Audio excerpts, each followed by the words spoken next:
Hello guys and welcome back to my channel. So in today's video we are going to start a series on AWS CloudFormation, which is a very important series if you want to learn and want to be a DevOps engineer. So this is a very important series in this roadmap.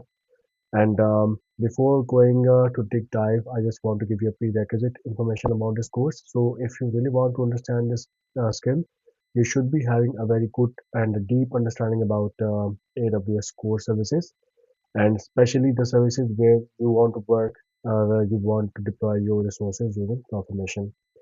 So now starting with the brief introduction about CloudFormation. What is CloudFormation?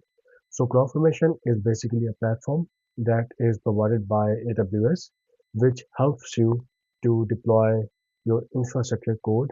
It's basically an IaC, which is infrastructure as a code platform by AWS. So now what is IaC? IaC is basically an approach through which you can deploy your resources in a way which is, you can say, you can manage or provision your infrastructure using codes, right? So why we want this IaC if you want to like deploy our resources? Well, just think a scenario where you are actually just managing your resources manually. Like you go through your Cloud GUI, create resources, work on different resources, deploy the resources, and managing them.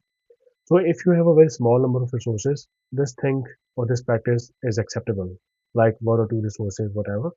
But just think of a scenario where you are having a very good infrastructure that has a lot of different AWS services running. For example, might be possible you will be having hundreds of EC2 instances running. You are having some different Lambda functions which are running on your network.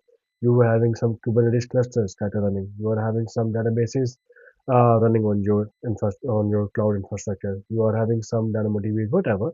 So it is not easy to maintain and manage all these resources manually. You have to. It's humanly impossible to go through each resources, make some changes, and deploy them. Plus, it is not giving you a help to identify in case of any issues if you want to revert back, and just in case if you have make any changes, then it really becomes impossible to track down those changes. So with the help of this CloudFormation, you not only keep the track record of your resources, you can manage your replications, you can manage your infrastructure changes, you can deploy them easily. So we will talk about in the next videos how you can like you can deploy when you're going to deploy your application using IaC platform, how you can manage your codes as well with the help of a repository solution like Git or Bitbucket. So we'll walk through that.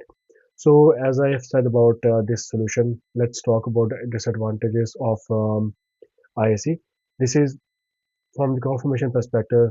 This is the service which is only limited to the AWS resources. You cannot use this CloudFormation for other cloud, but we have some tools in the market that are, you can say, using that can provide you help in case if you are having multiple cloud solutions running in your network. But as I'm telling you, we will focus only on AWS, so that is the only key point for our CloudFormation series.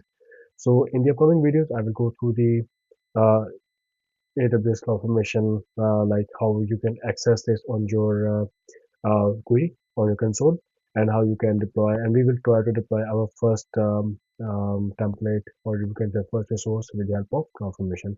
So keep watching, and just in case if you have any feedback, please write to me in the comment section. Thank you so much. Keep watching and keep learning. Have fun.